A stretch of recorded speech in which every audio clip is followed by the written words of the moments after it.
சொல்றான் பாருங்க. நம்பி கட்டுற கதையெல்லாம் எடுத்து போட்டு பம்பளுக்குறாங்க உடனே போனோம். எதுத்தா மாதிரி அந்த பய வந்துட்டாண்டி.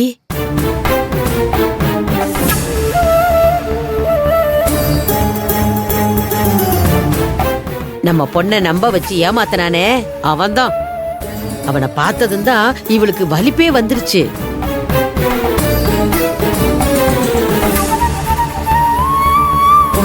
அப்புறம் அவங்க அம்மாவும் அண்ணியும் வந்து நலம் வேற விசாரிச்சுட்டு போனாங்க.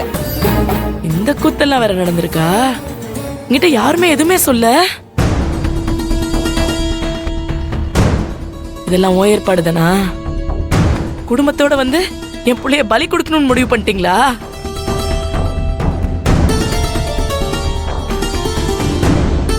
அம்மா, வாய்க்கு வந்ததை பேசாதீங்கம்மா.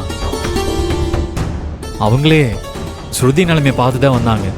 அவங்க ஸ்ருதி எதுவும் பண்ணலமா? இங்க பாரு சரவணா, உனக்கு உன் பொண்டாட்டிய நான் ஏதாவது சொன்னா காரணத்தை மட்டும் கரெக்டா கண்டுபிடிச்சு சமாளிக்கிற. ஐயோ, உனக்கு ரொம்ப சந்தோஷமா இருக்குல்ல? பெத்த எனக்கு தான் என் வயிறு பக்கு பக்குன்னு அடிக்குது.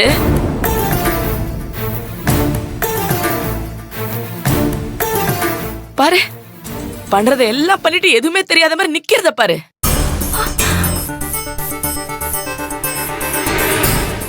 ஏய், என் பொண்ணு ஆசைப்பட்ட மாதிரி அவளுக்கு ஒரு நல்ல வாழ்க்கை அமைச்சு கொடுக்கணும்னு நான் போராடிக்கிட்டு இருக்கேன். அதுக்கு குறுக்க வரணும்னு ஏதாவது நினைச்ச?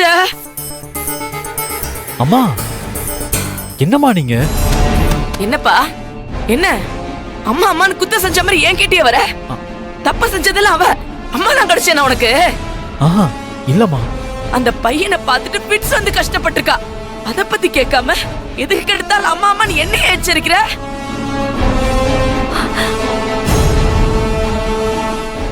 ஏம்பா, நீ தானே அவ கல்யாணத்தை நல்லபடியா நடத்தி காட்டுவேன்னு சொன்ன. உன் தங்கச்சிக்கு இப்படி ஆனதும் அந்த பயலுக்கு 2 கொடுத்து அனுப்பாம ஆறுதல் சொல்ல வந்தாங்களா? இவங்களும் அனுசரிச்சு போனாங்களாம். ஏப்பா இப்படி இருக்க? ஐயோ அம்மா. மா, ஏமா இப்படி பேசுற? அண்ணிய உசுர காப்பாத்திருக்காங்கம்மா. அவங்க இல்லைன்னா நான் செத்து போயிருப்பேம்மா. அவங்க கிட்ட ஏமா கோச்சுக்கிறேன்? ஆக்சுவலா எனக்கு காலையில இருந்தே ஒரு மாதிரியா இருந்துச்சு. அப்ப நீயும் தானம்மா என் கூட இருந்த. நீ போனதுக்கு அப்புறமும் நான் டல்லாதாமா இருந்தேன். என்னமோ மயக்க வர மாதிரியும் வாமிட் வர மாதிரியும் இருந்துச்சுமா. என் உடம்பு அப்படி இருந்ததுக்கு அண்ணி என்னமா பண்ணுவாங்க? அவங்க என்ன நல்லாதான் பாத்துக்கிட்டாங்க. நீ தேவையில்லாம அவங்கள திட்டாதம்மா. அப்புறம் என்ன, பஞ்சாயத்து முடிஞ்சிருச்சுல்ல? சம்பந்தப்பட்டவளே பிரச்சனையை முடிச்சு விட்டுட்டா. மத்தவங்க வெட்டியா பேசி என்ன தாக போகுது? என்னதே, அப்ப நான் வெட்டியா பேசிட்டு இருக்கேனா? ஏய், அதான் நம்ம பொண்ணே சொல்லிருச்சே. சுருதிக்கு இப்படி ஆனதுக்கு காரணமே நீ பூங்குடிதாங்கற.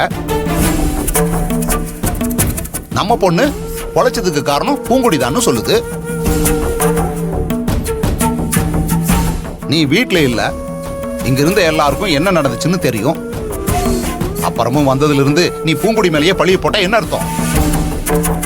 அப்பா போதும்பா. அதான் ஸ்ருதி எல்லாத்தையும் சொல்லிட்டால. மறுபடியும் நீங்களும் ஏன் ஆரம்பிக்கிறீங்க? சரிப்பா, நான் எதுவும் ஆரம்பிக்கல. நான் என் ரூம்ல போய் படுத்துக்கிறேன்.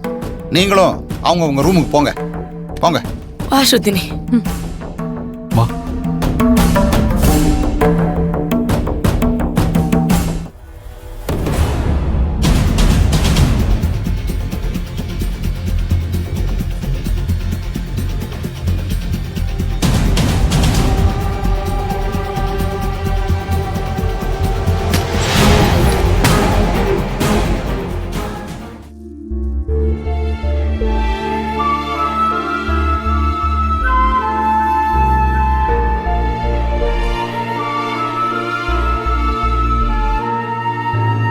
சரி, நான் போய் குளிச்சுட்டு வரேன்.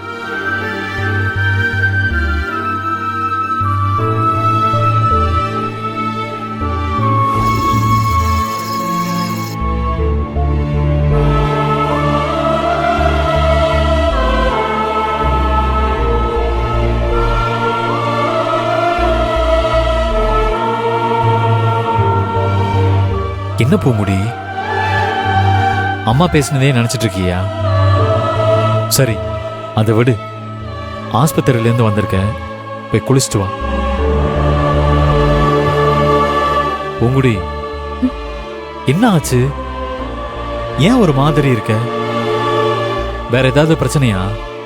அப்படி ஏதாவது இருந்தா சொல்லு. ஒன்றும் இல்லை சரவணா. அப்புறம் ஏன் அமைதியாவே இருக்க? நானும் கவனிச்சுட்டு தான் இருக்கேன். நீ ஆஸ்பத்திரியில இருந்து ஏதோ மாதிரி தான் இருக்க. அது ஸ்ருதியால தான் எனக்கு தெரியும். அவளுக்கு தான் எதுவுமே இல்லைன்னு சொல்லிட்டாங்கல்ல. இங்க பாரு பூங்குடி, உன் மனசுக்குள்ள என்ன ஆசைப்படுறேன்னு எனக்கு தெரியும். ஆனா அது நடக்க வாய்ப்பே இல்லை. இங்க பாரு, ஸ்ருதிக்கே நீ நினைக்கிறதுல விருப்பம் இல்லை. தேவையில்லாம நீ ஏன் மனசை போட்டு குழப்பிக்கிற? உங்க அண்ணன் சக்திக்கும் திருமண ஏற்பாடு நடக்குது. நானும் உனக்கு எவ்வளவு சப்போர்ட் பண்ண முடியுமோ பண்ணிட்டேன். இங்க பாரு, நீ அவங்க 2 பேரும் சேர்த்து வைக்கிறதுக்காக என்னெல்லாம் பண்ணணுமோ பண்ணி ஓஞ்சு போயிட்ட. இங்க பாரு பூங்குடி, எல்லாமே விதிப்படிதான் நடக்கும். நீ அவளுக்காக வருத்தப்பட்டு எதுவுமே ஆக போறது இல்ல. அவங்க 2 பேரும் பிரிஞ்சுதான் வாழணும்னு கடவுளே முடிவு பண்ணிருக்காரு. உன்னாலே என்னாலே அதை மாத்த முடியாது பூங்குடி. கடவுள் அப்படிதான் நினைக்கிறாருன்னு உனக்கு தெரியுமா? ஏன், உனக்கு தெரியுமா? எனக்கு தெரியும். எப்படி? அவங்க 2 பேரும் ஒன்னாதான் சேரணும்னு என்கிட்ட சொல்லிருக்காரு. உன்கிட்ட மட்டும் தனியா சொன்னாரா? ஆமா, என்கிட்ட ஸ்ருதியும் சக்தியும் கண்டிப்பா ஒண்ணு சேரணும், தயவு செஞ்சு பிரிச்சிடாதன்னு சொல்லிருக்காரு. எப்படி எப்படி? கனவுல வந்து சொன்னாரா? கனவுல வந்துதான் அவர் சொல்லணும்னு அவசியம் இல்ல சரவணா. அவங்க சேர்றதுக்கு சில அறிகுறிய நமக்கு காட்டுவாரு. அதை வச்சு நம்மளாதான் புரிஞ்சுக்கணும். அப்படி என்னதான் உனக்கு அறிகுறி காமிச்சாரு? இங்க பாரு, இந்த உலகத்துல யாரும் பார்க்காத ஒருத்தரை உனக்கு புதுசா அறிமுகப்படுத்தினாரா? ஆமா சரவணா, அவர் காமிச்சிருக்காரு. யாருமே இன்னும் பார்க்காத ஒரு உசுறு ஸ்ருதி வயித்துக்குள்ள இருக்கு. அதுதான் கடவுள் எனக்கு அவங்கள சேர்த்து வைக்க சொல்ற அறிகுறி. நான் ஓஞ்சி போகல சரவணா. என்ன பூங்குடி, நான் கேட்டுக்கிட்டே இருக்க, நீ யோசிச்சுக்கிட்டே இருக்க. அத சொன்னா இப்ப நீ ஏத்துக்கிற நிலைமையில இல்ல சரவணா. ஓ, நீ ஏத்துப்ப, நான் ஏத்துக்க மாட்டானா? சரி சரி, அப்படியே இருக்கட்டும். சரி, நீ போய் குளிச்சுட்டு வா, டயர்டா இருக்க.